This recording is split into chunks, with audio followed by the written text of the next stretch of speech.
안녕하세요. 반갑습니다.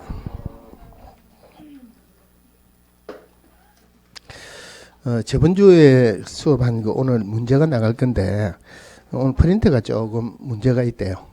고쳐지면은 나갈 거예요. 전 제가 지금까지 살면서 제 두상이 크다는 이야기는 그런 생각을 한 번도 안 해봤어요. 한 번도 안 해봤는데 최근에 느끼는 게 마스크를 성인용 대형을 차도 여기 줄에 표시가 쭉 납니다. 얼굴이 조금 큰가 이제 알았어요. 자, 오늘은 우리 교재 70페이지에 중개사무소 개설 등록 보겠습니다. 70페이지 개설 등록 한 페이지 넘어가서 교육 볼게요. 자, 교육은 우리 교재에 있는 내용이 전부 다 필요한 내용이니까 굳이 교재 거 별도로 안 보고 앞에 칠판만 보겠습니다. 자, 교육의 종류가 총 4개가 있는데 2개로 구분해서 봅니다. 첫 번째가 실무교육, 그 다음에 연수교육, 직무교육. 일단 공통점이 원칙적으로, 물론 예외는 있습니다만 원칙적으로 실시권자는 시도지사입니다. 자, 실시권자는 시도지사다. 자, 그러면은 국토교통부 장관이 아니라는 것 조심하셔야 돼요. 왜냐하면은 대구에서 자격증을 땄다. 대구에서 실무교육, 연수교육, 직무교육 받아도 됩니다. 부산이나 서울에 가서 받아도 돼요. 그럼 다른 말로 하면은 교육의 전국적으로 교육의 내용이 같아야 된다 이 말이죠. 전국적으로 교육의 내용이 같아야 된다 하는 말은 원래 실시권자는 누가 돼야 되는 게 맞습니까? 국토교통부 장관이 되는 거 맞죠, 그죠? 그래서 오래전에는 교육은 전부 다 국장소관이었는데 권한을 위임해서 시도지사로 내려왔어요. 그러면은 실시권자가 시도지사라는 말은 시도별로 교육의 내용이 다를 수도 있다 이 말이에요. 그래서 전국적으로 교육의 내용이 같아야 되죠. 그래서 전국적으로 교육 내용의 전국적인 균형 유지를 위해서 국토교통부 장관이 지침을 수립할 수 있다. 자, 이건 똑같고요. 첫 번째 실무교육 보겠습니다. 자, 실무교육의 실시권자, 물론 시도지사고 실무교육의 대상자는 자, 우리가 기업공개사 되기 위해서 등록을 해야 돼요. 그럼 등록 신청할 때 실무교육 받은 확인서가 들어가야 됩니다. 그럼 정확하게 표현하면은 기업공개사 실무교육을 받아야 된다? 아니면은 기업공개사 되려는 자가 받아야 된다? 되려는 자가 받아야 되죠. 그런데 우리 법에서는 주어를 기업공개사로 표현해놨어요. 뭐라고 되어 있냐면 기업공개사는 등록 신청 전 1년 이내 시도지사가 실시하는 실무교육을 이수해야 된다. 등록 신청 전 1년 이내니까 기업공개사 되려는 자, 그죠? 그래서 적기로는 기업공개사를 적어놓을게요. 자, 법인에서는 법인의 임원 또는 사원, 임원 또는 사원 전원이 받아야 됩니다. 물론 여기에서 임원이나 사원은 똑같은 사람이다 그랬죠. 그다음에 분사무소 설치할 때 나중에 분사무소 별도로 나올 건데, 자, 분사무소가 뭐냐면은 우리 회사에 가면은 본점이 있고 지점이 있을 수 있다. 그 본점을 우리 법에서는 주사무소를 합니다. 그래서 법인이다, 아무 말도 없는 법인이다 하면은 주사무소를 말해요. 그런데 그 지점을 법에서는 분사무소라고 합니다. 그러면은 법인에서는 대표자가 있고 분사무소는 대표자를 안 하고 분사무소 책임자라 그래요. 분사무소 책임자가 되는 자도 실무교육을 받아야 된다. 또 하나가 개인인 기업공개사에 소속되든지 법인에 소속되든지 분사무소에 소속되든지 어디에 소속된다 하더라도 그 소속 공개사도 실무교육을 받아야 됩니다. 자, 실무교육을 언제 받느냐? 시기는, 자, 예를 들어서 실무교육을 받고 10년 있다가 등록 신청한다. 그러면 등록 신청한다. 기업공개사 되죠, 그죠? 등록하면 기업공개사 되는데 10년 전에 받은 교육 내용 기억합니까? 못합니까? 못하죠. 그래서 이 사람이 되기 최근에 받아야 된다. 그래서 기업공개사는 등록 신청 전 1년 이내, 분사무소 책임자는 분사무소는 등록을 안 해요. 왜냐면은 분사무소가 있다는 말은 주사무소가 있고 등록을 했죠, 그죠? 근데 분사무소가 또 등록하면은 이중 등록입니다. 그래서 분사무소는 설치 신고한다 이렇게 표현합니다. 분사무소는 설치 신고 전 1년 이내, 소속 공개사는 고용 신고 전 고용신고 전 1년 이내에 받아야 한다. 자, 그러면 예를 들어서 어떤 사람이 여기에서 실무교육을 받았어요. 2년 있다가 등록을 신청한다. 아니면은 소속 공개서로 고용 신고한다. 2년 전에 받은 실무교육 받은 확인서 인정해 줍니까? 안 해줍니까? 안 해주죠. 그죠? 그럼 1년 이내에 다시 받아야 돼요. 그러면 실무교육을 받고 6개월 있다가 등록을 신청한다. 이거는 되죠. 그죠? 한 10년 정도 일을 했어요. 10년 일을 하다가 폐업을 했습니다. 아니면 소속 공개에서 고용관계 종료 신고를 했다. 조금 있다가 다시 6개월 있다가 다시 등록을 신청합니다. 6개월 있다가 다시 등록 신청한다. 아니면은 소속 공개에 써서 고용 신고한다. 그러면은 실제로 이 시점에서는 실무교육을 받은 게 10년 넘어갔죠. 그럼 옛날에는 실무교육을 받았어야 됐어요. 근데 문제는 10년 전에 실무교육을 받은 시점하고 10년 동안 일을 하다가 폐업하거나 고용관계 종료되는 시점하고 언제가 더 실무를 더 잘 안다고 봐야 됩니까? 10년 동안 일을 하다가 폐업하거나 고용관계 종료되는 시점에 실무를 훨씬 더 잘 알겠죠. 그죠? 그래서 기업공개에서는 폐업하는 날까지, 소속공개에서는 고용관계 종료되는 날까지 실무교육의 효력은 유지가 된다. 이렇게 생각하세요. 그보다 훨씬 더 직접적으로 이야기하면은, 물론 법에서는 이런 말은 없어요. 기업공개에서는 폐업하는 날, 소속공개에서는 고용관계 종료되는 날 실무교육을 받은 것으로 본다. 요래 하면 훨씬 쉽습니다. 그러니까 폐업하는 날 실무교육을 받은 것으로 본다 하는 말은 폐업하고 얼마 이내는 실무교육 안 받아도 된다? 1년 이내. 고용관계 종료되고 난 뒤에 1년 이내도 안 받아도 된다. 그죠? 그래서 원래는 등록 신청 전 1년 이내 받아야 되지만 예외적으로 기업공개에서는 폐업하고 난 이후에 소속 공개에서는 고용관계 종료 신고 이후에 1년 이내는 안 받아도 된다. 자, 실무교육 내용이 나오는데 실무교육 내용이 답으로 틀리게 나올 건 없어요. 법률 지식, 중개 및 경영 실무 직업 윤리 이렇습니다. 그럼 실무교육의 시간은, 자, 시간이 틀리게 나오면은 원래 있는 실무교육 시간에서 약간 숫자를 바꾸든지 아니면은 실무교육, 연수교육, 직무교육의 시간을 엉터리로 내든지 서로 바꿔가지고 내든지. 그럼 실무교육 리얼이죠. 그죠? 리얼, 기억, 니은, 디귿, 리얼이니까 4일 한다고 보시면 돼요. 물론 법에서는 4일 한다 이건 없어요. 그럼 하루에 8시간 교육을 합니다. 그러면 32시간 하겠네요. 자, 32시간입니다. 그런데 실무교육 받으러 가면은 물론 실무교육, 지금은 실무교육 집합해가지고 하진 않아요. 올해는 특수한 사정이니까 전부 다 비대면으로 하죠. 그죠? 그런데 실무교육 실제로 받으러 가면은 모여가지고 통제 잘 안 따릅니다. 정말로 통제 안 따라요. 왜냐면은 대부분의 경우가 자격증을 따죠. 그죠? 자격증을 땄으니까 통제 안 따라요. 법을 만들 때도 그 내용을 압니다. 통제 잘 따라라고. 통제 잘 따르면은 마지막 날 오후 4시간 빼주겠다. 그래서 시간은 28시간에서 32시간 이내로 한다. 자, 연수교육 들어가기 전에 실무교육에 대해서 질문 한번 하고 들어갈게요. 자, 실무교육의 원칙적인 실시권자는 시도지사인데 예외적으로 국토교통부 장관이 직접 실시할 수 있다. 맞습니까? 틀립니까? 이거 지금 나오면은 쉬워요. 근데 나중에 되면은 여러분들이 지금 조금 있으면 모의고사 치죠. 그죠? 지금 모의고사 치는 거는 여러분들이 시험 칠 때 조금 쉽습니다. 왜 쉬우냐면은 아는 게 별로 없죠. 안다 모른다 명확하게 구분해야 되는 거예요. 그럼 아는 거는 자신 있게 칠 수 있죠. 그죠? 모르는 거는 그냥 넘어가니까 그거는 시험을 쉽게 치는 거예요. 그런데 한 달, 2달 공부를 더 했어요. 그리고 모의고사 치면 훨씬 골치 아픕니다. 아는 게 좀 많아요. 아는 게 좀 많은데 명확하게 알지를 못하고 이것도 조금 알고 이것도 좀 알고 그러니까 이건지 헷갈리는 경우가 많다는 말이에요.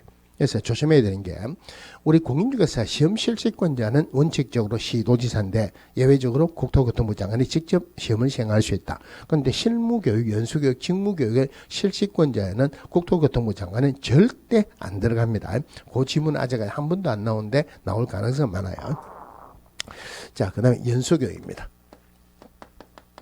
물론 연수교육의 실시권자도 시도지사인데 연수교육이 뭐냐면은 보통의 자격증이 예를 들어서 기술하고 관련된 자격증이다. 자격증을 따서요. 그럼 새 기술이 또 도입이 될 수도 있죠. 그죠? 아니면은 다른 기술들의 이론이 조금 바뀔 수도 있고 아니면은 법이 조금 바뀔 수도 있다. 그래서 일정한 기간마다 보수교육을 시켜야 되는데 그 보수교육을 우리 법에서는 연수교육이라 표현했어요. 그럼 연수교육의 대상자는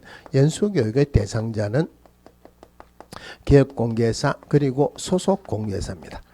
자, 그럼 여기서 조금 실무교육과 연수교육의 대상자가 조금 차이가 나는 부분이 있는데, 자, 여기에 법인이에요. 자, 법인은 위에 임원이나 사원이 있죠. 그죠?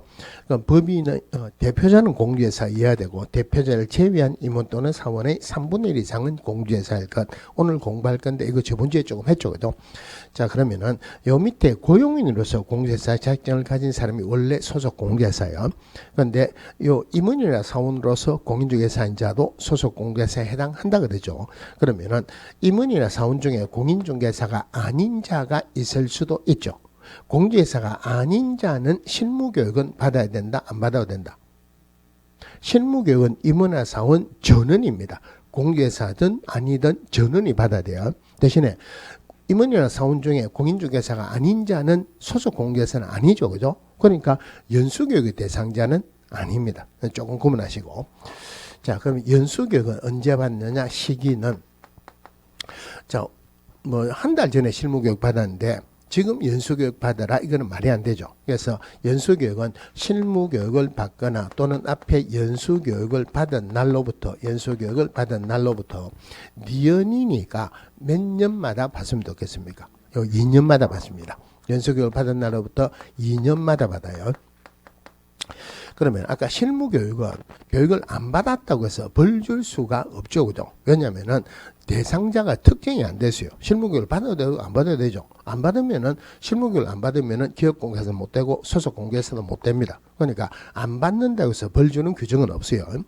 그리고 또 실무교육을 실시한다고 통보하는 대상자에게 통보하는 규정도 없습니다. 대상자가 특정이 안 됐기 때문에. 그런데 이 연수교육을 안 받으면은 500만 원 이하의 과태료예요. 그러면은 2년마다 받아야 된다. 그러면은 앞에 실무교육을 받았다 또는 연수교육을 받았다 2년이 지나고 난 뒤에 내가 언제까지 받아야 된다 꼭 기억하고 있는 사람이 별로 없죠. 그러면은 언제 받았으니까 언제까지는 연수교육을 받아야 된다 누구라도 통보를 해줘야 돼요. 통보를 하기로 그럼 실무교육이나 연수교육 실시권자 둘 다가 시도지사죠. 그럼 실무교육 언제 받았다 연수교육 언제까지 받아야 된다 누가 알 수 있습니까? 시도지사가 알 수 있죠. 그럼 결론적으로 누가 통보한다? 시도지사가 통보를 합니다. 자, 시도지사가 통보를 하는데 2년이 되기 니은이니까 몇 개월 전까지 통보한다? 2개월 전까지 통보합니다. 자, 여기 2개월 전까지 통보한다. 여기 1개월 전까지 통보한다라고 틀리게 놓은 적도 있었어요. 그런데 또 하나 조심해야 되는 게 원래 기업공개사는 등록관청 소관이에요. 그래서 기업공개사에 통보한다 하더라도 절대 등록관청에 통보하는 건 아니죠. 실시권자 시도지사가 통보합니다. 자, 그 다음에 연수교육의 연수교육의 내용 틀리게 나올 건 없고 모든 교육의 내용은 실무교육에서 시작해야 된다 이렇게 보시면 돼요. 자, 실무교육의 제일 앞에 법률 지식이 있습니다. 자, 거기에 2년이 지났다 법이 바뀐 것도 있죠. 법률 지식 대신에 법이나 제도의 개정상 나머지는 똑같아요. 중개 및 경영 실무 직업률 똑같고 연수교육의 시간은 아까 실무교육 리얼이니까 4일 했다. 연수교육 니은이면은 며칠 할까요? 이틀 하면 되죠. 그죠? 하루 8시간이니까 16시간 하는데 이것도 통제에 잘 따르면은 오후 4시간 빼주겠다. 그래서 12시간에서 16시간 합니다. 그럼 연수교육 안 받으면 벌 준다 그랬죠. 벌칙은 500만 원 이하의 과태료예요. 자, 500만 원 이하의 과태료에 해당하는데 이것도 중요한 부분입니다. 자, 우리 법에서 과태료가 500만 원 이하, 100만 원 이하 두 개가 있어요. 그럼 나중에 거래정보 사업자하고 그 다음에 협회 공부를 할 건데 거래정보 사업자나 협회가 기업공개사보다 덩치가 훨씬 큽니다. 그러면은 덩치가 큰 거래정보 사업자나 협회에게 100만 원 이하의 과태료를 부과한다면은 껌값이다 이래서 또 위반하겠죠. 그래서 거래정보 사업자나 협회에게는 어떤 경우에도 100만 원 이하는 없습니다. 그러면은 상대적으로 덩치가 작은 기업공개사 주는 과태료는 원칙은 100만 원 이하가 맞죠. 그죠? 그런데 예외가 한 3개 정도 있어요. 요거 연수교육은 안 받으면 500만 원 이하의 과태료. 이것도 중요하고 또 하나가 중요한 거는 뭐냐면은 자, 과태료는 자기 소관청에서만 부과할 수 있어요. 그럼 거래정보사업자는 협회는 국장 소관이다. 그럼 거래정보사업자 협회, 거래정보사업자는 협회가 주는 과태료 누가 부과한다? 국장이 부과합니다. 자격하고 관련된 과태료 시도자가 부과하겠죠. 기업공개사는 등록관청 소관이에요. 그럼 기업공개사에 주는 과태료는 원칙적으로 누가 부과한다? 등록관청이 부과합니다. 그런데 여기에서는 연수교육을 받았는지 안 받았는지는 누가 알 수 있습니까? 실질권자 시도자가 알 수 있죠. 그래서 절대 기업공개사에게 500만 원의 과태료 부과한다 하더라도 이거는 등록관청이 아니고 누가? 시도지사가 부과한다. 자, 시도지사가 부과한다. 그래서 이거 시도지사가 부과한다. 500만 원의 과태료에 해당한다. 둘 다가 중요합니다. 자, 그 다음에 직무교육이에요. 자, 직무교육은 실시권자 볼게요. 자, 실시권자는 아까 원칙적으로 시도지사다 그랬죠. 그래서 일단 시도지사 넣고, 그럼 직무교육의 대상자는 중개보조원입니다. 물론 중개보조원이 받는 게 아니고 중개보조원이 되려는 자가 받겠죠. 언제 받느냐? 시기는 실무교육과 똑같아요. 중개보조원 고용신고 전 몇 년 이내 받아야 된다? 1년 이내. 1년 이내 받아야 되는데 예외도 실무교육과 똑같습니다. 고용관계 종료 신고 후 1년 이내는 안 받아도 된다. 직무교육은 교육의 내용을 좀 보셔야 돼요. 자, 그러면은 중개보조원은 중개무 못하죠. 중개무 못하니까 실무교육에서 나오는 법률 지식 이거 필요 없어요. 중개 및 경영 실무 이것도 필요 없습니다. 그래서 오로지 남아있는 것은 직업윤리 하나밖에 없어요. 자, 직업윤리. 그럼 직업윤리가 뭐냐면은 우리 공인중개사 할 때 사자, 선비사자로 적죠, 그죠? 자, 선비사자로 적고 사기꾼 사자라고 읽기로도 합니다. 우리 그 중개업할 때는 조금 사자 기재 조금 있어야 된다 이런 말을 자주 합니다. 그죠? 그래서 중개업하고 관련된 교육에는 사기꾼 기재를 너무 내지 마라 하는 교육이 꼭 들어가야 됐고 거기에 꼭 시켜왔어요. 그런데 명색이 법인데 교육의 내용에 사기꾼 기재를 너무 내지 마라 하는 것을 교육의 내용으로 한다? 할 수가 없죠. 이 말을 따듬으면서 직업윤리라고 표현했어요. 그럼 실무교육, 연수교육, 직무교육 중에서 교육의 내용이 가장 단순한 교육이 무슨 교육입니까? 직무교육이죠. 그래서 원래는 직무교육의 실질권자도 시도지사였는데 교육의 내용이 가장 단순하니까 등록관청, 시군구청장도 같이 들어갔어요.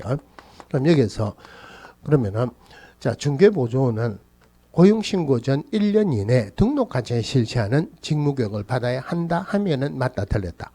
이건 틀렸죠. 교육 실시권자는 시도지사 또는 등록관청 둘 다가 꼭 들어가야 돼요. 자, 그럼 교육 시간은 아까 실무교육 리얼 했으니까 4일 했다. 연수교육 리얼 했으니까 이틀 했다. 직무교육 기억이니까 며칠 할까요? 하루 8시간 하면 되죠. 그죠? 그런데 직업윤리 가지고 8시간 동안 할 게 없습니다. 그러니까 이거는 반 잘라서 4시간만 합니다. 자, 4시간만 한다. 그런데 다른 것들은 통제 잘 따르면은 오후 4시간 빼준다. 4시간 하는데 4시간 빼준다. 이거는 말이 안 되죠. 예, 좀 빼주기는 빼줘야지 통제 잘 따릅니다. 직무교육 기억이니까 몇 시간 빼줄까요? 1시간 빼가지고 몇 시간? 3시간에서 4시간. 자, 이래 있고. 그 다음에, 이거 조금 별도로 봐야 되는 게 예방교육이에요. 정확하게 표현하면은 부동산 사고 예방교육입니다. 부동산 사고 예방교육의 실시권자는 우리 법에 나와 있는 행정관청 다 들어갑니다. 국토교통부 장관, 그 다음에 시도지사, 그리고 등록관청, 시군구청이 아니죠. 그러면 예방교육의 대상자는 자, 예방교육은 부동산 사고 예방교육이다. 그럼 부동산 사고를 일으키기로는 공인중개사 자격증 있는 기업공개사나 또는 소속공개사보다는 자격증이 없는 중개보조원이 훨씬 많이 일으켜요. 그럼 중개보조원도 대상자가 돼야 되죠. 중개보조원이 들어간다는 말은 대상자는 기업공개사 등입니다. 기업공개사 등이다 하는 말은 기업공개사, 소속공개사, 중개보조원 다 들어간다 이 말이에요. 자, 그럼 실무교육, 직무교육, 연수교육 이거는 정기적으로 교육을 실시하고 있어요. 정기적으로 교육을 실시하고 있는데 실무교육, 직무교육은 자기가 받을 사람이 정기적으로 실시하는 교육에서 자기가 알아서 찾아서 교육을 받아야 돼요. 그런데 연수교육을 통보해 준다 그랬죠. 2년이 되기 몇 개월 전까지, 2개월 전까지. 그런데 이 예방교육은 정기적으로 실시하는 교육이 아닙니다. 예방교육을 실시해야 될 건수가 있을 때만 예방교육을 실시합니다. 그러면은 예방교육은 국장지도사 등록관청은 교육공개사 등을 대상으로 예방교육을 실시하여야 한다 하는 게 맞겠습니까? 실시할 수 있다는 게 맞겠습니까? 이건 실시하여야 한다가 아니고 실시할 수 있다 이랬습니다. 자, 실시할 수 있다. 그럼 예방교육을 실시하게 되면 통보를 해주겠죠. 그죠? 자, 통보를 해줘야지 교육받으러 오는데 원래 공무원이 하는 거는 며칠입니까? 7일이죠. 그런데 예방교육은 첫 번째 나오는 예외예요. 그럼 공무원이 하는 게 7일, 기업공개선게 10일이다. 7일의 예외는 10일로 들어가요. 그러니까 이거는 예외적으로 며칠? 요거는 10일 이내, 10일 전까지 일시장소 내용을 통보합니다. 자, 그러면은 자, 실무교육, 직무교육을 안 받았다. 기업공개사나 소속공개사 중개보조는 못 되죠. 그죠? 그 다음에 연수교육을 안 받으면 과태료 받습니다. 그런데 우리 법에서 국장지도사 등록관청은 기업공개사 등을 대상으로 예방교육을 실시할 수 있다 하는 말은 기업공개사 등은 예방교육을 받아야 되는 의무는 있습니까? 없습니까? 의무는 없죠. 그죠? 그럼 예방교육 받으라고 통보하면은 주로 교육 받으러 가겠습니까? 안 가겠습니까? 교육받으러 잘 안 가겠죠. 그러니까 이런 교육들은 물론 시험하고 상관이 없는데 이런 교육들을 실시할 때는 주로 어떻게 하느냐면은 일시장소 내용을 통보합니다. 그리고 제일 밑에 별표해가지고 본 예방교육에 참석하지 않는 중개사무소는 다음에 지도감독할 때 최우선적으로 지도감독의 대상자가 되심을 첨언합니다. 엔간하면 받으러 온나 안 받으면은 다음에 중개사무소 가지고 탈탈 털겠다 이 말이에요. 자, 그런데 물론 시험하고는 상관이 없지만 실무교육, 연수교육, 직무교육 받을 때는 교육비를 내야 돼요. 그런데 예방교육은 받아야 되는 의무가 없죠. 의무가 없는데 교육비 내라 그러면은 받으러 오겠습니까? 안 오겠습니까? 안 옵니다. 그러니까 예방교육만 교육비를 지원할 수 있다. 교육비 지원할 수 있다는 규정이 있습니다. 실무교육, 연수교육, 직무교육에서는 교육비 지원하는 규정은 없어요. 자, 그러면 제가 질문 한번 할게요. 자, 실무교육을 이수한 기업공개사는 실무교육을 이수한 날로부터 2년마다 시도지사가 실시하는 직무교육을 이수해야 된다. 맞습니까? 틀립니까? 2년마다 무슨 교육을 받아야 돼요? 연수교육을 받아야 되죠. 그러니까 교육에서 가장 중요한 부분이 누가 되기 위해서 무슨 교육을 받아야 한다. 요거 연결하는 게 가장 중요합니다. 그러니까 교육은 문제가 너무 어렵진 않고 간단하게 나옵니다. 한 문제는 꼭 나옵니다. 자, 교육 보셨고 그 다음에 77페이지에 중개사무소 개설 등록 보겠습니다.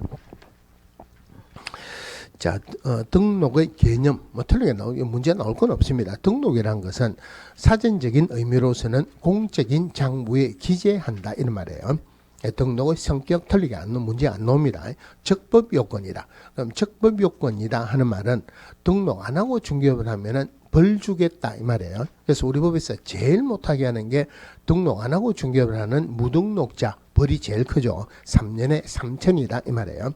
그럼 적법 요건이다 반대말이 유효 요건입니다. 그럼 유효 요건이라 이게 무슨 말이냐면은 등록 안 하고 중개업을 하면은 중개업을 해가지고 거래 계약은 유효 요건이라면은 거래 계약은 무효가 돼요.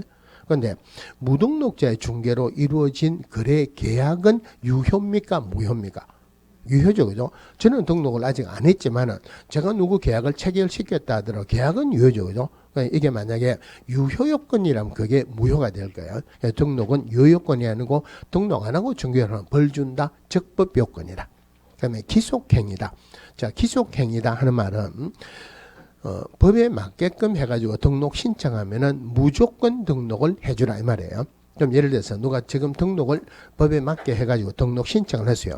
중개사무소가 너무 많습니다. 그래서 등록관청에서 당신 6개월 있다가 등록 신청하세요. 1년 있다가 신청하세요. 할 수 있다 없다? 할 수 없다는 말이에요. 그런데 우리 법에서 2번에 동그라미 1번 한번 볼게요. 자, 이 부분은 봐야 되는 부분인데 등록관청은 중개사무소 개설 등록 신청이 다음의 어느 하나에 해당하는 경우를 제외하고는 개설 등록을 해 주어야 한다. 기속적이니까 등록해 줘야 된다. 그죠? 그런데 다음의 어느 하나의 경우는 등록을 해 주지 말라는 말이죠. 자, 1번에 공인중개사 또는 법인이 아닌 자가 중개사무소 개설 등록을 신청한 경우. 자, 이거는 조금 이따가 별도로 나올 건데, 지금 우리 기업공개사의 종별에 공인중개사 기업공개사, 법인인 기업공개사도 있고, 법 763바로 부칙 6조 2항에 의한 기업공개사 중개인도 있죠. 그죠? 그런데 중개는 신규로는 생길 수가 없죠. 신규로는 생길 수 없다. 그럼 신규로 생길 수 있는 기업공개사는 오로지 공인중개사 기업공개사 그리고 법인인 기업공개사밖에 없죠. 그죠? 그럼 결론적으로 등록 신청은 누가 할 수 있느냐? 공인중개사하고 법인만 등록을 신청할 수 있다 이 말이에요.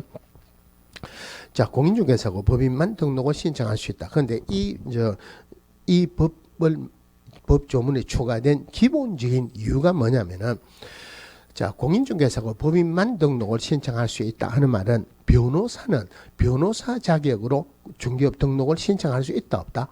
할 수 없다는 말이에요. 이게 사회적으로 문제가 돼가지고 대법원까지 올라간 적이 있어요. 그것 때문에 이걸 넣어놨어요. 그러면은 변호사라도 공개사 자격증을 따야지 중개업 등록을 신청할 수 있다 이 말이에요. 이번에 중개사무소 개설 등록을 신청한 자가 등록의 결격사유에 어느 하나에 해당하는 경우, 오늘 등록의 결격사유 공부를 할 건데, 등록의 결격사유다 하는 말은 이 결격사유에 해당하는 자는 등록할 수 없다는 말이에요. 그러면은 이 결격사유에 해당하면은 등록을 안 해주겠죠. 이것에 개설 등록 기준에 적합하지 아니하는 경우, 즉 하고 나면은 개설 등록 기준을 공부를 할 건데, 그래서 이 부분은 사실은 지금 나오는 게 아니고 조금만 뒤에 넣어놔서 앞에 행거를 하니까 조금 나았을 건데 앞에 문제 나왔네요. 그럼 예를 들어서 중개사무소 개설 등록 신청할 때 실무교육을 받아야 돼요. 등록 신청할 때 실무교육을 받아야 되죠. 실무교육을 받았지만은 등록 신청 전 2년 전에 받았다 그러면은 등록해 줍니까 안 해줍니까? 등록 기준이 안 맞죠. 그죠? 안 해준다는 말. 사무소를 확보해야 돼요. 사무소 확보해야 되는데 사무소 확보 계획만 수립했다. 등록해 줍니까 안 해줍니까? 이것도 안 해주겠죠. 등록 기준에 적합하지 않으면 등록 안 해준다. 리얼에 그 밖에 이 법 또는 다른 법령에 따른 제한에 위반되는 경우 등록 안 해준다는 말. 이 부분이 틀린 지문을 한번 나왔어요. 우리 공인중개사법뿐만이 아니고 다른 법의 제한에 위반돼도 등록을 안 해줍니다. 예를 들어서 국세가 어느 정도 체납됐다 등록을 안 해줍니다. 그런 경우도 있어요. 그래서 우리 법은 되지만 다른 법의 제한에 위반됐을 땐 등록해준다라고 틀리게 한번 나온 적이 있었어요. 그럼 그거 말고는 틀리게 나올 수 있는 답이 딱 정해져 있습니다. 그거는 조금 오늘 조금 지나고 나면은 그 답이 나올 거예요. 그때 말씀을 드릴게요. 자, 넘어가서 일신 전속적이다. 쉽게 하면 다른 사람에게 대여 양도할 수 없다는 말이죠. 그러면 등록 신청자 동그라미 1번 해볼게요. 자, 공인중개사 가로 열고 소속 공개사를 제외한다 또는 법인이 아닌 자는 중개사무소 개설 등록을 신청할 수 없다. 자, 이 부분 아까 설명드린 거 다시 한번 볼게요. 자, 우리 법에서 기업공개사의 종별이 법인인 기업공개사도 있고, 그 다음에 공인중개사인 기업공개사도 있고, 그 다음에 중개인도 있죠. 그죠? 중개인도 기업공개사 맞죠? 그러면 중개인은 공인중개사입니까? 아닙니까? 아니죠. 제가 저번에 수업 시간에 질문을 드렸는데 다시 한번 해볼게요. 기업공개사란 이 법에서 중개사무소 개설 등록한 공인중개사를 말한다 하면은 맞다 틀렸다. 이건 공개사 아니죠. 그래도 기업공개사 맞죠. 개설 등록한 자를 말한다 이렇죠. 그런데 중개는 신규로는 생길 수가 없죠. 생길 수가 없다. 신규로 생길 수 있는 기업공개사는 법인인 기업공개사 그리고 공유회사인 기업공개사만 생길 수 있죠. 그럼 등록은 누가 신청할 수 있느냐? 법인하고 공유회사만 등록을 신청할 수 있다 이 말이에요. 자, 요거 들어가기 전에 먼저 좀 봐야 되는 게 우리 법에서 이중으로 하는 건 하지 말라는 게 3개가 있어요. 첫 번째가 이중 등록하지 마라. 등록을 2번 하지 말라는 말이에요. 자, 그러면은 자, A시군구에서 맨 처음에 등록을 했어요. 조금 있다가 A시군구에서 또 등록을 했다. 이것도 이중 등록이에요. 그런데 A시군구에서 등록을 하고 조금 있다가 B시군구에서 등록을 했다. 이것도 마찬가지로 이중 등록입니다. 하여튼 어디든지 등록을 2번 하면은 이중 등록이에요. 그럼 등록을 하면 등록증을 내주겠죠. 그죠? 등록증을 2장 가지고 있어도 이것도 이중 등록으로 봅니다. 좀 오래된 판례인데 나중에 기업공개사 폐업을 하면 폐업 신고를 해야 되고 등록증 반납을 해야 돼요. 그런데 실제로는 폐업을 했는데 폐업 신고를 안 했습니다. 등록증 반납을 안 했다는 말이죠. 세월이 한참 지나고 그 사실을 까마득하게 까먹고 새로 등록을 했다. 등록증 한 장은 어디에 있는가는 몰라도 어디에 있죠. 그죠? 그럼 이것도 이중 등록이에요. 그럼 이중 등록하지 말라는 말이 예를 들어서 A시군구에서 등록을 했다. B시군구에서 등록을 했어요. 이 사람이 잘못해가지고 등록 취소를 받았습니다. A시군구에서 등록 취소받았다. 그럼 중개업을 못해야 되죠. 근데 B시군구에는 있죠. 거기 가서 할 수 있다는 말. 말도 안 되니까 이중 등록하지 마라. 그 다음에 이중 소속도 하지 마라. 좀 이따 별도로 말씀드릴게요. 이중 사무소 두지 마라 그랬어요. 자, 근데 우리 법에서 이중 등록하지 마라, 이중 소속하지 마라는 말은 있지만 이중 사무소 두지 마라는 말은 없습니다. 법에서 표현하기로는 2개 이상의 사무소를 두지 마라 이래 되세요. 그런데 우리가 이중 등록, 이중 소속하니까 2개 이상의 사무소 두지 마라 하는 말이나 이중 사무소 두지 마라 하는 말이나 같이 보셔도 되겠죠, 그죠? 물론 시험 지문에서도 2개 이상의 사무소를 두지 마라는 말을 이중 사무소 두지 마라라고 실제로 나온 적도 있었어요. 같이 보시면 되죠, 그죠? 자, 그러면은 요 부분에 이중 소속은 좀 이따가 하고. 자, 이중 등록, 이중 소속, 이중 사무소 이거 할 수 있다고 틀리게 나오지는 않습니다. 그런데 나오는 부분이 2개가 딱 정해져 있어요. 우리 법의 형벌에 즉 1년에 1천, 3년에 3천 2개가 있는데 그 중에서 1년에 1천이냐 3년에 3천 물어볼 때는 이중으로 하는 것 꼭 나옵니다. 이중 등록, 이중 소속, 이중 사무소 전부 다 1년에 1천입니다. 자, 또 하나가 행정처분, 등록, 취소, 업무정지 이런 것도 행정처분이라는데 행정처분 물어볼 때도 예를 들어서 등록을 취소하여야 하는 경우는 몇 개냐 이런 거 물어볼 때도 이중으로 하는 게 반드시 나와요. 그래서 이중 등록, 이중 소속은 등록을 취소하여야 한다. 절대 취소예요. 그 다음에 이중사무소 등록을 취소할 수 있다. 제가 표현할 때 상대 취소라고 표현합니다. 상대 취소. 헷갈리면은 이중사무소 사이에다가 동그라미를 치면은 상이죠. 그죠? 그래서 1년에 1천 절대 취소, 상대 취소 이 부분에서 이중을 하는 것은 꼭 나옵니다. 그러면 이중소속이 뭐냐면은 자, 갑이라는 기업공개사가 있고 을이라는 기업공개사가 있다. A가 갑에게도 소속이 되어 있고 A가 을에게도 소속이 되어 있다. 이게 이중 소속이에요. 그럼 이중 소속하지 말라는 말은 무슨 말이냐면은 고용인이 물건을 큰 걸 가져왔어요. 물건 큰 걸 하나 확보를 했어요. 그러면 A 갑에게 가도 되고 을에게 가도 되죠. 그럼 누구에게 가겠습니까? 자기에게 보수 많이 주는 사람에게 가겠죠. 그죠? 그럼 결론적으로 기업공개사 고용인에게 휘달릴 수밖에 없다는 말이에요. 그러니까 이중 소속하지 말라는 말이에요. 자, 이것도 이중 소속인데 갑이라는 기업공개사가 있고 을이라는 기업공개사가 있다. 그런데 갑이 을에게 소속이 되어 있다. 이것도 이중 소속입니다. 자, 그러면 이제 누가 등록을 신청할 수 있냐? 등록 신청할 수 있는 자. 자, 등록 신청할 수 있는 자. 아까 공인중개사하고 법인만 등록을 신청할 수 있다 그랬죠.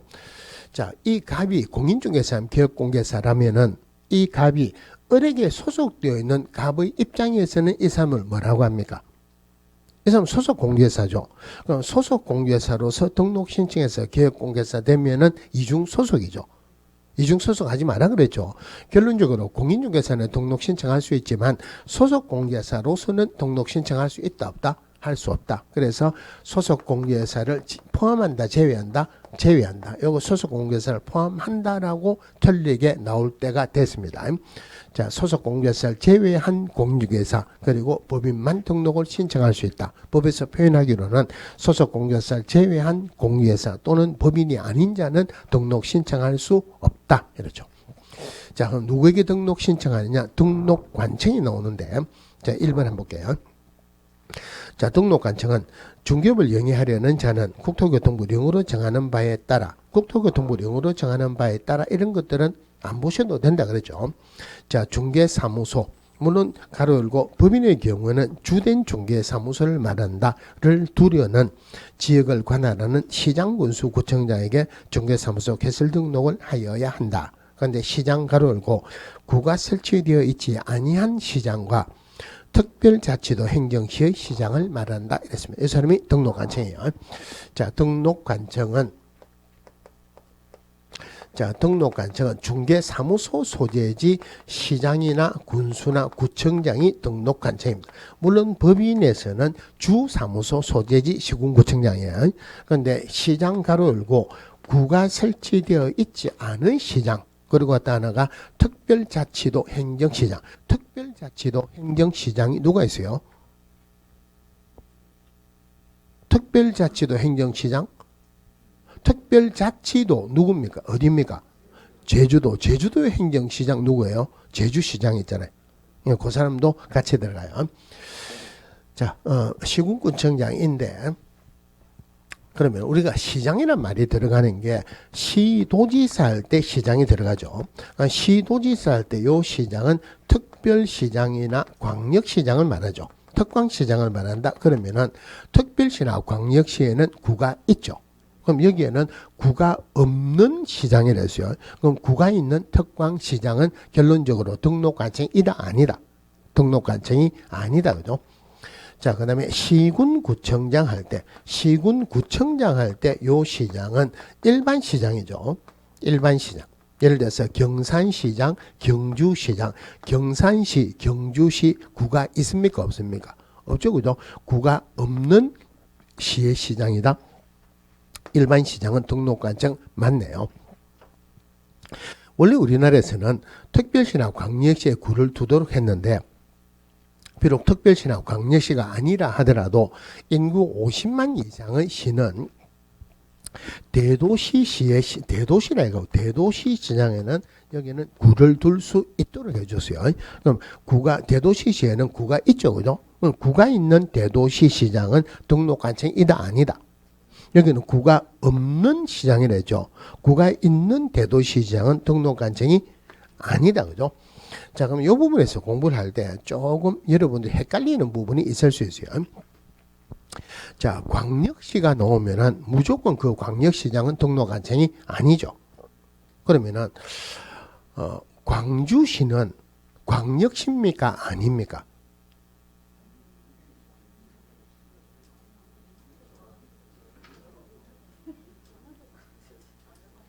광주시는 답은 1번 광역시다. 2번 아니다. 2번 아니다요. 광역시 아닙니다. 무슨 말이냐면은 나는 예를 들어서 광역시가 나오면 당연히 광역시장은 등록관청이 아니죠. 아니 구청장이 등록관청이죠. 근데 누가 생각할 때 나는 지리나 사회 시간에 매일 학교 다닐 때 졸고 이래가지고 어느 게 광역시인지 잘 모르겠다. 공대에서 시험 칠 때 광역시 이것도 별도로 외워야 되나? 골치 아프다. 그런 생각 안 하셔도 돼요. 무슨 말이냐면은, 자, 시험을 칠 때 대구시 수성구 절대 이래 안 나옵니다. 대구 광역시 수성구 이래 나와요. 부산시 부산 진구 이래 안 나옵니다. 부산시 안 나오고 부산 광역시라는. 그럼 광역시인지 아닌지는 굳이 몰라도 되죠. 시험에서는 무조건 나온다는 말이에요. 그러면 전라도에 가면은 광주시가 있죠. 그럼 전라도 광주시라고 절대 안 한다는 말이에요. 광주 광역시라고 합니다. 경기도에 가면은 광주시죠. 그건 경기도 광주시 그래. 그럼 일단 광역시는 아닌지는 구분되죠, 그죠? 자, 그런데 대도시시인지 아닌지 여러분들이 판단하기가 좀 어렵죠. 그러면 안산시는 대도시입니까? 아닙니까? 다르면 안산시는 일단 광역시가 아니죠, 그죠? 그러면 안산시는 안에 구가 있습니까? 없습니까? 이거는 아는 사람도 있고 모르는 사람도 있죠. 혹시 이런 거 들어봤죠? 자주 나오는 게 안산시 단원구 나오죠, 그죠? 그럼 이럴 때는 안산시 나오면 그냥 안산시만은 안 내줍니다. 안산시 단원구 이래 나옵니다. 그럼 경주시는 경주시 이래 나오겠죠. 안산시 단원구 그러면은 시라도 구가 있죠. 그러면 안산시장은 등록관청이다 아니다? 아니고 단원구청장이 등록관청입니다. 포항시 북구 누가 등록관청입니까? 북구청장. 그러니까 포항시 나오면은 동역신지 아닌지 모르니까 그걸 내면은 안에 구가 있으면 구를 내줍니다. 하여튼 어떤 경우를 하더라도 어떤 구라도 구가 있으면은 그 시장은 등록관청이 아니고 구청장이 등록관청이다. 자, 그러면은 아까 공인중개사하고 법인만 등록을 신청할 수 있는데 공인중개사라고 법인이라고 무조건 등록을 신청할 수 있는 것은 아니다. 일정한 요건을 갖춰야 돼요. 오른쪽에 중개사무소 개설 등록 요건 기준이 있는데 우리 교재 다 일일이 보시지 말고 어떤 서류가 첨부되느냐 그것만 보시면 요건이 다 나옵니다. 그러니까 공인중개사가 등록 신청할 때 자, 공인중개사의 개설 등록 요건을 보면은 자, 일단 서류가 등록 신청서라는 서식에 사실사자라는 서류가 들어갑니다. 사실사자. 사하면은 사진이에요. 여권용 사진입니다. 이 여권용 사진은 뭐 하느냐면은 나중에 등록증에 붙여서 내줍니다. 그 다음에 실무교육 받은 확인서 들어가야 되죠. 누가 실시하는 실무교육을? 시도의사가 실시하는 실무교육을 등록 신청 전 얼마 이내 받아야 된다? 1년 이내. 대신에 폐업하고 난 뒤에 1년 이내는 안 받아도 되죠. 그죠? 그 다음에 사무소 확보 서류가 들어가야 됩니다. 공인중개사니까 자격증 사본이 옛날에는 첨부가 되었는데 지금은 첨부를 안 합니다. 자격증 사본을 첨부해야 된다라고 틀리게 나올 때가 됐어요. 그럼 왜 첨부를 안 하느냐면은 자, 공개사 자격증을 첨부를 하려고 그러면 자격증 가지고 복사집에 가서 복사를 해야 되죠. 그죠? 귀찮습니다. 그런데 자격은 누구 소관이다? 시도의사 소관입니다. 그러면은 시도의사도 공무원이고 등록관청도 공무원이죠. 공무원들끼리는 확인할 수 있죠. 그러면은 공무원들끼리 확인할 수 있는 서류는 이제는 첨부는 안 합니다. 그러면 자격증이 없죠. 그죠? 그러면은 확인해야 되죠. 등록관청은 자격증을 발급한 시도의사에게 자기 여부를 확인 요청해야 된다. 자, 또 하나가 실무교육받은 확인서도 원칙은 들어가지만 예외가 있어요. 실무교육을 위탁받은 기관이나 단체에서 실무교육 수료 여부를 등록관청이 전자적으로 확인할 수 있도록, 즉 인터넷에 올려놨다 확인할 수 있도록 조치를 취했다면은 공무원이 확인할 수 있죠. 그럴 때는 첨부 안 해도 된다. 물론 결격사에 해당하면 등록을 안 해주지만 자기가 결격사에 해당하지 않는다는 서류는 안 들어갑니다. 왜 안 들어갔냐면은 공무원이 확인할 수 있거든요. 공무원이 확인할 수 있으니까 우리나라 사람인 공인중개사가 들어갈 때는 결격사에 해당하지 않는다는 서류는 안 들어가요. 자, 그런데 외국인은 공인중개사가 될 수 있다 없다? 외국인도 될 수 있죠. 그러면은 외국인도 이런 서류가 들어가면서 우리나라 공무원이 모든 외국인의 신상명세를 확인할 수는 없죠. 그러니까 외국인이 들어올 때는 결격사에 해당하지 않는다는 서류가 첨부가 돼야 돼요. 이걸 가지고 말을 살짝 꽈가지고 문제를 어떻게 내냐면은 외국인인 공개사 등록 신청할 때 자격증 사본을 첨부하여야 한다. 맞습니까? 틀립니까? 자격증 어디서 딴 거예요? 우리나라에서 땄죠. 그럼 확인할 수 있죠. 자격증 사본은 첨부 안 합니다. 그죠? 결격사에 해당하지 않는다는 서류를 첨부해야 돼요. 그런데 지금 말씀드린 거는 문제가 나오진 않을 거예요. 자, 우리나라 정부에서 발급한 서류는 외국 정부에 가면 인정을 안 해줍니다. 마찬가지로 외국에서 발행한 서류는 우리나라에 오면 인정을 안 해줘요. 그러니까 그 결격사에 해당하지 않는다는 서류에다가 우리나라 영사가 확인한 서류를 인정을 해줍니다. 자, 그런데 우리나라에서 정부에서 발급한 서류를 인정을 외국에서 안 해준다. 외국에서 발급한 서류를 우리나라 정부에서 인정을 안 해준다. 서로가 불편하죠. 그죠? 그래서 아포스티유라는 협약을 체결해가지고 아포스티유 발급 권한이 있는 기구에서 발급한 서류는 서로 인정을 해주도록 했어요. 그래서 그 결격사에 해당하지 않는다는 서류로서 외국 정부에서 발행한 결격사에 해당하지 않는다는 서류에 우리나라 영사가 확인한 서류든지 아니면은 아포스티유 발급 권한이 있는 기구에서 발급한 서류 들어간다. 그런 게 있다는 것만 보고 틀리게 나오진 않아요. 그럼 그 결론이 뭐냐면은 우리나라 사람이 공개사 들어갈 때는 결격사에 해당하지 않는다는 서류가 첨부 안 되지만은 외국인이 들어올 때는 결격사에 해당하지 않는다는 서류가 첨부되어야 한다 이 말이에요. 그럼 여기서는 다른 건 다 봤는데 사무소 이것만 보시면 돼요. 자, 중개사무소입니다. 자, 이 중개사무소는 첫 번째, 건축물 대장에 기재된 건축물이었다. 건축물 대장에 기재가 되어야 된다 하는 말은 적어도 무허가 건축물은 아니다 이 말이에요. 무허가 건축물은 건축물 대장에 기재를 안 하고 무허가 건축물 관리 대장이라고 별도로 했어요. 건축물 대장에 기재가 되어야 된다는 말은 무허가 건축물은 안 된다 이 말이죠. 자, 무허가 건축물 나왔기 때문에 지금하고 관련은 없지만은 다른 이야기 하나 하고 갈게요. 자, 이 건축물 소유자가 누구다 하는 것을 알기 위해서는 뭐를 봐야 됩니까? 건축물의 등기부를 봐야 되죠. 그러면은 건축물 대장에도 소유자가 나와요. 건축물 대장의 소유자는 소유자로 추정은 합니다. 대신에 아까 무허가 건축물은 무허가 건축물 관리대장으로 있다 그랬죠. 그죠? 무허가 건축물 관리대장의 기재의 소유자는 소유자로 추정을 안 합니다. 그런 것도 있어요. 자, 건축물 대장에 기재가 돼야 되는데 가설건축물 대장이라고 있어요. 가설건축물은 가설건축물 대장에 기재가 됩니다. 자, 우리 1달, 2월달 공법 공부하신 분들 가설건축물 축조할 때 허가 받습니까? 신고합니까? 신고하죠. 전부 다 신고합니다. 그럼 제가 뭐라냐면은 법 바뀌었습니까? 이래 물어봅니다. 자, 가설건축물 생각나는 대로 이야기해 보세요. 어떤 게 있습니까? 공사용 가설건축물 컨테이너 이런 거 있죠. 모델하우스도 있죠. 전시회장, 전람회장 이런 것도 있죠. 산사태 났을 때 급히 이주민들 대피시키는 그런 가설건축물도 있죠. 그죠? 가설건축물 생각할 때는 요것만 하면 돼요. 우리가 생각나는 거는 전부 다 축조할 때 신고합니다.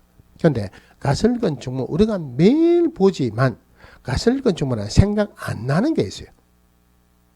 어떤 거냐면은 버스 정류장 앞에 가면은 가설건축물 지어갖고 버스표 팔고 담배 피우고 하는 데 있죠.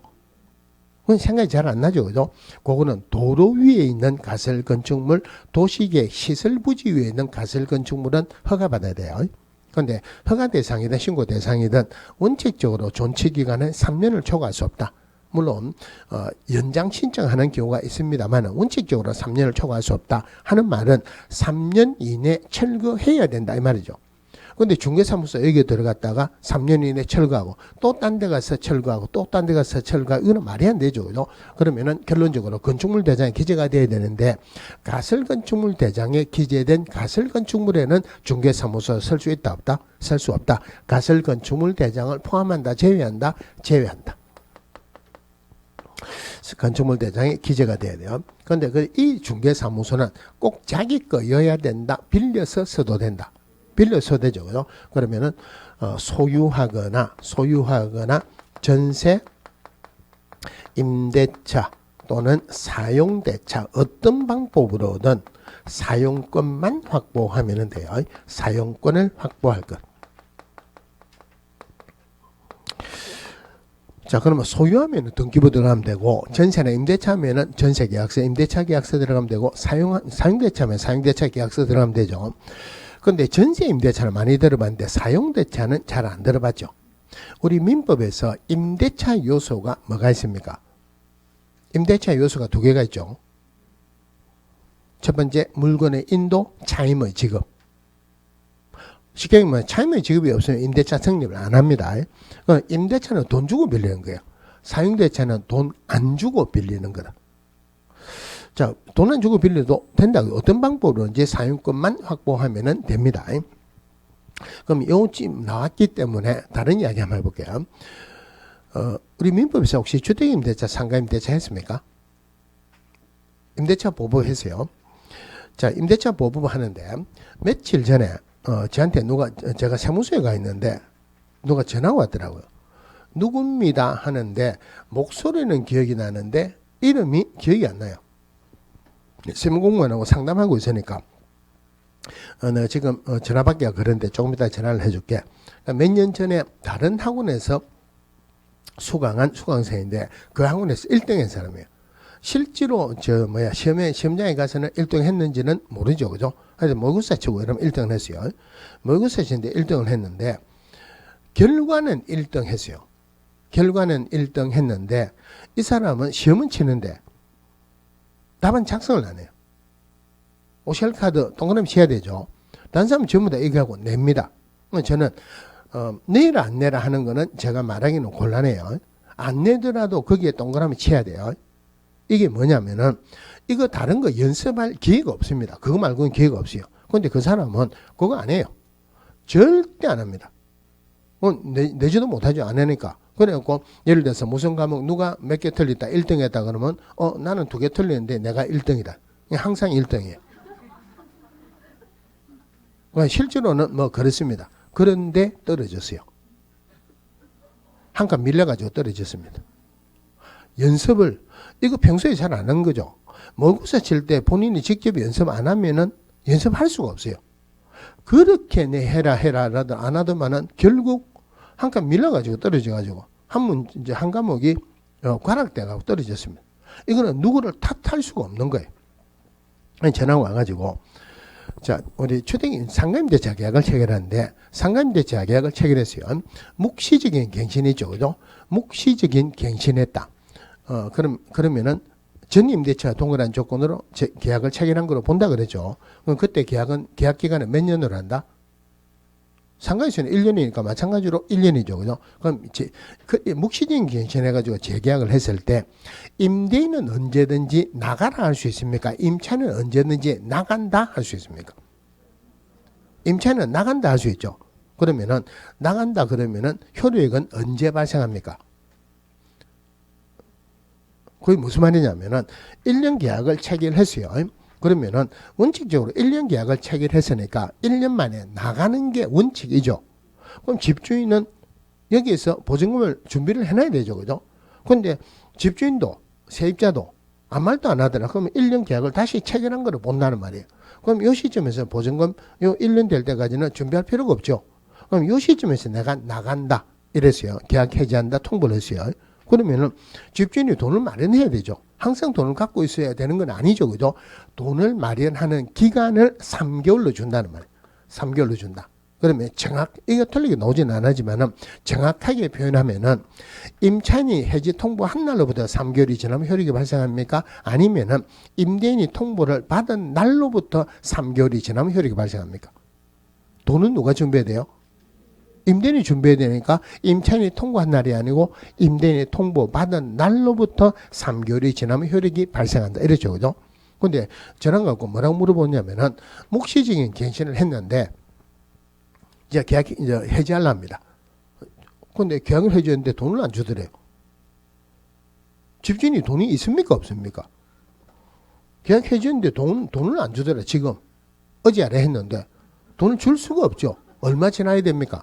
3개월 안에 주면 되죠. 그죠? 3개월 안에 주죠. 수업 시간에 공부할 때 1등을 해도 현장에 가면은 다 까먹습니다. 그거 다 까먹어도 돼요. 모르면 뭐 책 보든지 모르면 저한테 물으면 되잖아요. 그죠? 자, 근데 요 3개월이 지났다. 3개월이 지났다. 아니면은 요 계약 기간이 끝난다고 했어요. 그럼 보증금 받아 나가야 되죠. 보증금을 받아 나가야 되는데 집주인이 돈을 안 주더라. 돈을 안 주더라? 그러면 보증금 받을 때까지 있어야 되죠. 그럼 이럴 때 차임 내야 됩니까? 안 내야 됩니까? 계약 기간이 끝났다. 보증금을 받았는데 보증금을 안 주더라? 그럼 보증금 안 받고 나가면은 대항력을 상실하죠. 그죠? 그러면 그대로 있어야 되죠. 그럴 때는 차임은 내야 된다? 안 내야 된다? 자, 그러면은 임차인의 입장에서는 뭘 하냐면은 내가 여기 있기 위해 가지고 있는 게 아니고 나는 나가려고 하는데 당신이 보증금을 안 줘서 할 수 없이 있는데 왜 내가 차임을 내야 되느냐? 그러겠죠. 그 임대인 입장에서는 어떻게 했든지 간에 당신이 여기 있으니까 차임 내라 하겠죠. 그건 내야 됩니까? 안 내야 됩니까? 내야 돼요. 왜 내야 됩니까? 왜 내야 되느냐? 차임이 없으면 임대차 성립 안 하죠. 임대차 성립 안 하면 주택임대차, 상가임대차 법부 적용을 못 합니다. 우선변제, 최우선변제 못 받는다는 말이에요. 그러니까 계약기간이 끝났다 보증금 받을 때까지는 살고 있으면은 차임은 내야 된다. 그죠? 괜히 이거 하다가 절대 다른 건. 하여튼 결론적으로 돈 주고 빌리는 것, 돈 안 주고 빌리는 거예요. 어떤 방법으로든 사용권만 확보하면 된다. 나중에 주택임대차, 상가임대차 우리 문제풀이 할 때 제가 한번 설명을 드린다 그랬죠. 이런 식으로 설명을 할 거예요. 굳이 외울 필요가 없이 이해만 들으면 충분히 이해가 돼요. 자, 원래는 이 중개사무소는 건축물 대장에 기재가 돼야 되는데 자, 준공검사나 준공검사 또는 준공인가 또는 사용검사 또는 사용 승인 등을 받은 건축물이에요. 사용 승인 등을 받은 건축물인데 건축물 대장에 기재가 안 된 건축물도 있습니다.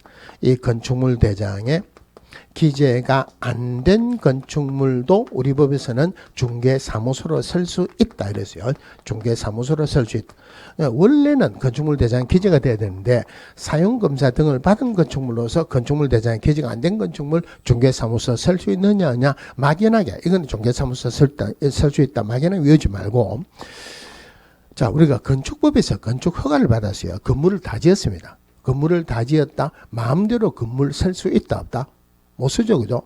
건축 허가권자가 허가해 준 대로 건물을 잘 지었는지 확인을 해야 되죠. 그것을 사용 승인이라고 합니다. 그래서 건축법에서 뭐라 했냐면은 사용 승인 안 받은 건축물은 사용하거나 사용하게 할 수 없다 그랬어요.